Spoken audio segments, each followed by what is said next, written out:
ओवैसी ने मतलब एक ये दे दिया इशारा कि आईएनडीआई गठबंधन से उनका कोई मतलब नहीं और आईएनडीआई गठबंधन का कोई अस्तित्व भी नहीं रहेगा। उन्होंने ये भी क्लियर किया कि अगर हमको वो इसलिए नहीं बुला रहे हैं। दूसरा उन्होंने कहा कि वहाँ हमारा दम भी घुट जाता और लोगों का दम घुट रहा है वहाँ पे। मुसलमानों के खिलाफ सांप्रदायिक राजनीति 2014 से नहीं चल रही है, 1950 से चल रही है। ये उन्होंने कहा। जो लोग ये उड़ा रहे हैं 2014 से मोदी आने नहीं, 1950 से चल रही है।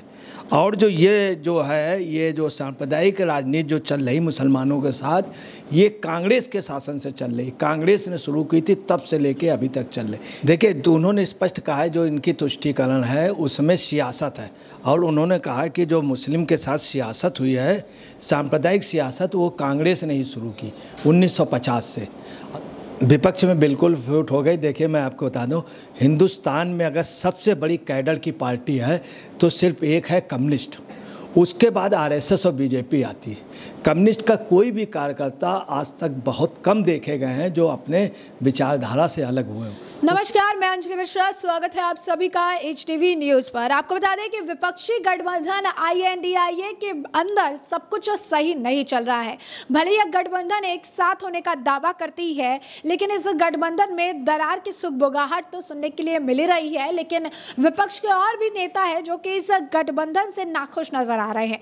आपको बता दें कि एआईएमआईएम प्रमुख असदुद्दीन ओवैसी ने कहा है कि विपक्षी गठबंधन भाड़ में जाए। उन्होंने कहा कि हमें इससे कोई मतलब नहीं है, जो इस गठबंधन में है उन्हें तो घुटन होती होगी। वहीं दूसरी तरफ विपक्षी गठबंधन में ऑल इज नॉट वेल की खबरें और भी ज्यादा सुर्खियों में इसीलिए है क्योंकि कोऑर्डिनेशनल कमेटी से सीपीआईएम ने अब दूरी बना ली है।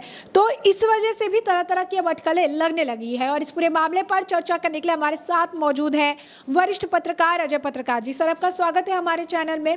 जिस तरीके से असदुद्दीन ओवैसी विपक्षी गठबंधन आईएनडीआईए को लेकर कह रहे हैं कि विपक्षी गठबंधन भाड़ में जाए, जो लोग हैं उनका दम घुटता होगा, क्या कहेंगे आप? देखिए, ऐसा है, ओवैसी ने बहुत क्लियर कट कर दिया है। और ओवैसी ने मतलब एक ये दे दिया इशारा कि आईएनडीआई गठबंधन से उनका कोई मतलब नहीं और आईएनडीआई गठबंधन का कोई अस्तित्व भी नहीं रहेगा।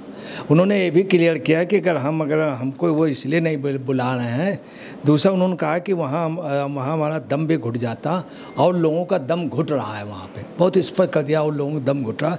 दूसरा उन्होंने कहा कि अगर हमको बुलाते हैं तो उनको एक समुदाय का वोट न मिलता। मगर आज ओवैसी ने एक बात बहुत स्पष्ट शब्दों में कही जो बड़ी दूर तलक जाएगी। वो उन्होंने ये कहा है, एआईएमआईएम के नेता ओवैसी जी ने, कि मुसलमानों के खिलाफ सांप्रदायिक राजनीति 2014 से नहीं चल रही है, 1950 से चल रही है। ये उन्होंने कहा। जो लोग ये उड़ा रहे हैं 2014 से मोदी आने नहीं, 1950 से चल रही है। और ये जो सांप्रदायिक राजनीति जो चल रही मुसलमानों के साथ, ये कांग्रेस के शासन से चल रही। कांग्रेस ने शुरू की थी, तब से लेके अभी तक चल रही। एक तो उन्होंने ये कहा। दूसरा उन्होंने कहा कि राहुल जो थे अमेठी से भाग खड़े हुए थे, उनको जो जिताया है मुस्लिम लीग ने जिताया। तो उनका जो ये बयान है कि मुस्लिम लीग ने राहुल गांधी को जिताया है, तो ये कहीं ना कहीं तुष्टीकरण की राजनीति करने का जो कांग्रेस पर आरोप लगा रहता है, उस आरोप को भी वो सही बता रहे हैं। देखिए, उन्होंने स्पष्ट कहा है जो इनकी तुष्टीकरण है उसमें सियासत है। और उन्होंने कहा कि जो मुस्लिम के साथ सियासत हुई है, सांप्रदायिक सियासत, वो कांग्रेस ने ही शुरू की 1950 से। और दूसरा उनका ये भी कहना है कि कांग्रेस ने मुस्लिमों को किया नहीं, कुछ लालीपप दिया है और मुस्लिम का यूज़ किया है, मुस्लिम वोटर का यूज़ किया है, मुस्लिम को बहकाया। और तो वैसे कई बार कह चुके हैं, कांग्रेस मुस्लिम को दंगे फसाद में फंसाना, उनको उत्तेजित करना, हर जगह उनको बवाल में फेस कराना, ये कांग्रेस का काम रहा। और कांग्रेस ने इसी उस पे, और कांग्रेस वायनाड में नहीं जीतती, सिर्फ मुस्लिम लोग और मुस्लिम वोटों की वजह जीती। और कांग्रेस जो है ये मुस्लिम वोटों के बल पे है, मुस्लिम वोट को ये कैश कर लेते हैं, ये उन्होंने कहा। दूसरी आज उन्होंने एक चीज़ और क्लियर कर दी कि मैं ये चाहता था कि मुस्लिम चुनाव हर जगह से लड़े। और मतलब उन्होंने कहा इन पार्टियों से लड़ के मुस्लिम हर जगह चुनाव लड़े, हार जाए कोई बात नहीं, दोबारा तैयारी करे, एक बार हारेगा दोबारा जरूर जीतेगा, नहीं तो तिबारा जरूर जीते। आज उन्होंने ये भी मतलब क्लियर कर दिया कि कांग्रेस वगैरह की जगह मुस्लिम अगर इंडिपेंडेंट लड़े या और किसी पार्टी से तो ज़्यादा अच्छा होगा। तीसरा उन्होंने ये भी कहा कि मैं नए सत्र का स्वागत करता हूँ, नए संसद भवन का, और जो ये नया सत्र जो लगा है इसका मैं जो ये बुलाया गया इसका मैं स्वागत करता हूँ। साथ में मैं चाहता हूँ कि इसमें विपक्ष भी चाहे कि चीन सीमा न्यायमूर्ति रोहिणी आयोग की सिफारिश और जिसमें 50% आरक्षण सीमा से अधिक का और नीरज चोपड़ा का सम्मान हो, जो आज इन्होंने कहा, हालांकि उनके उसमें सांप्रदायिक पुट कतई नहीं, नीरज चोपड़ा का सम्मान, मगर विपक्ष का कोई भी लीडर ये चीज़ कहने को तैयार नहीं, नीरज चोपड़ा का सम्मान। वो अपना बस खाली सोनिया जी सिर्फ एक चीज़ कहना बस जानती कि हमारा बिल है, मतलब मेरा बिल है, जबकि इनका नहीं है, समस्त महिलाओं का बिल है।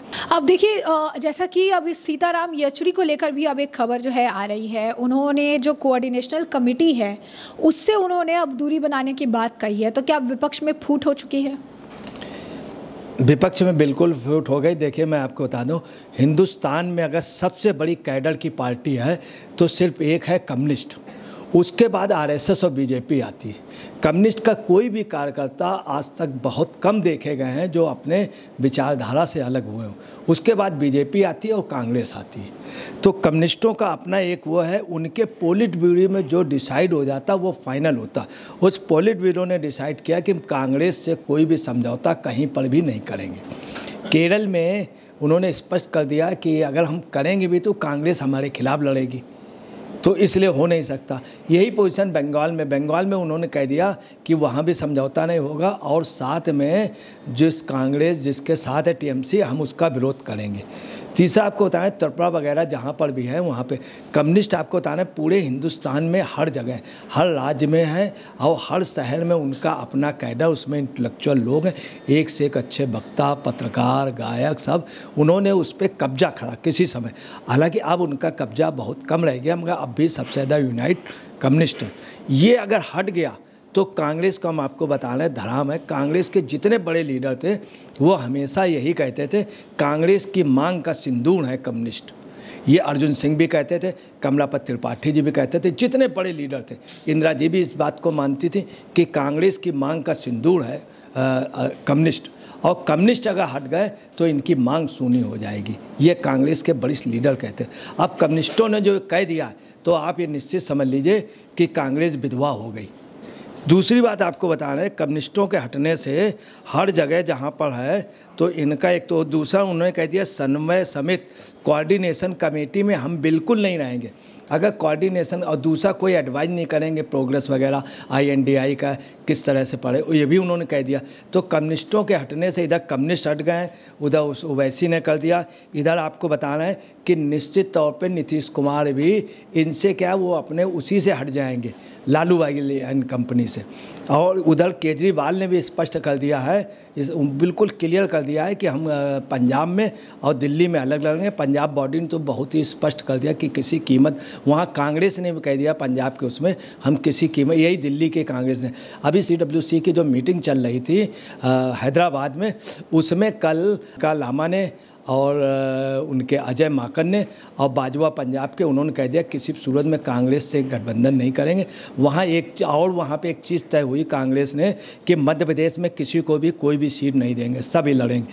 और तमाम जगह ये हुआ कि ये तय हुआ कि अगर हमने इन लोगों से सीटों की शेयरिंग कर ली तो हमको तो 140-85 सीट मिलेंगी, तो हम लड़ेंगे क्या, उसमें जीतेंगे क्या, तो जितना पहले थे मुझसे और कम हो जाएंगे। तो कांग्रेस ने निर्णय कर लिया है कि, और ये गठबंधन INDI बिल्कुल टूट गया है। अब ये लोग क्या कहने लगे, इंडी गठबंधन, कम्युनिस्ट वाले इसको बोल रहे हैं इंडी गठबंधन। दूसरा आपको बता रहे हैं INDI का टूट गया है, चूँकि इनकी अभी तक तो मीटिंगें हुई, सब ये श्रृंगार हुआ और सब बड़ा बढ़िया। अब क्या हुआ, इन्होंने जो भोपाल में मध्य प्रदेश में कर रहे थे वो भी कैंसिल कर दिया। अब समस्या है कि कब करें। इसलिए INDI गठबंधन पब्लिक के ऊपर इसका बड़ा बुरा असर जाएगा। पब्लिक जब ये देखेगी तुम ये 5-6 महीने तक ड्रामा करते रहे, आपस में खा पी रहे हो, किसी को मीट की दावत दे रहे हो, किसी को कुछ दे रहे हो और रिजल्ट कुछ नहीं आया, जीरो, एक दूसरे के खिलाफ लड़ रहे हो और एक दूसरे नहीं, सब एक दूसरे के खिलाफ। बंगाल में ये पोजीशन TMC कांग्रेस के खिलाफ रहेगी, कम्युनिस्ट के खिलाफ, कम्युनिस्ट इन तीनों के खिलाफ रहेंगे, सब एक दूसरे के खिलाफ हर जगह। तो उस हिसाब से INDI गठबंधन जो था, इसके बाद कांग्रेस अकेली बच रही। कांग्रेस में आपस में जबरदस्त टूटन है, पंजाब में टूटन है, राजस्थान में पायलट ग्रुप बिल्कुल अलग है। वो किसी भी आदमी गहलोत को जीतने नहीं देगा किसी सूरत में, और गहलोत उनके किसी आदमी को नहीं जीतने। यही पोजीशन कर्नाटक में होगी। कर्नाटक में किसी सूरत से DK शिवकुमार से सिद्धरमैया के आदमी नहीं जीते, सिद्धरमैया DK शिवकुमार।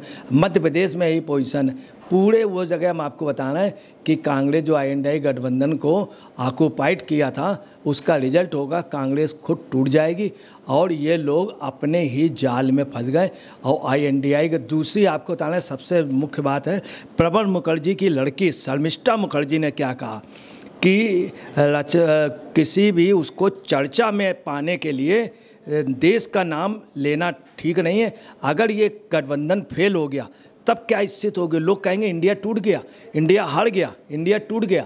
तो इसका नाम को कैश करना बिल्कुल गलत है। प्रणब मुखर्जी की बेटी शर्मिष्ठा ने कहा। दूसरा उन्होंने कहा देश के में किसी भी पर्यायवाची नाम ना किसी राजनीतिक दल को रखना चाहिए, ना किसी संस्था को रखना चाहिए, ये कतई नहीं होना चाहिए, ये बिल्कुल गलत है। तो देखिए सपा भी अगेंस्ट हो गई, कम्युनिस्ट भी अगेंस्ट हो गए और आप भी अगेंस्ट हो गए और ये खुद कांग्रेस ने अपनी मीटिंग में डिसाइड कर लिया। तो हिसाब से INDI गठबंधन अब जो भोपाल में हो रहा था वो भी नहीं हो रहा है। तो अब कुल मिलाकर के नीतीश तो पहले ही अलग है। नीतीश किसी भी दिन आप सुनेंगे कि वो मोदी जी जहाँ उनको फ़ोन करेंगे, कहाँ वो भाया, तो कहेंगे अब मैं जल्दी आया, तो वो दौड़े चले जाएंगे। तो जैसा कि आपने अजय पत्रकार जी को सुना, उन्होंने स्पष्ट तौर पर कहा कि ये विपक्षी गठबंधन एक साथ होने का दावा तो करते हैं, लेकिन जब चुनावी माहौल होता है तो अलग अलग एक दूसरे के खिलाफ बोलने लगते हैं। और जिससे बात स्पष्ट है कि इनके अंदर फूट तो हो चुकी है, लेकिन अब CBI ED इन सब का डर देखकर एक साथ आते हैं और चुनाव में अपने रंग दिखाने लग जाते हैं। तो ऐसे में आपने चर्चा पूरी सुनी है। अब इस पर आपकी भी जो राय हो हमें कॉमेंट सेक्शन में कॉमेंट करके ज़रूर साझा करिएगा। धन्यवाद।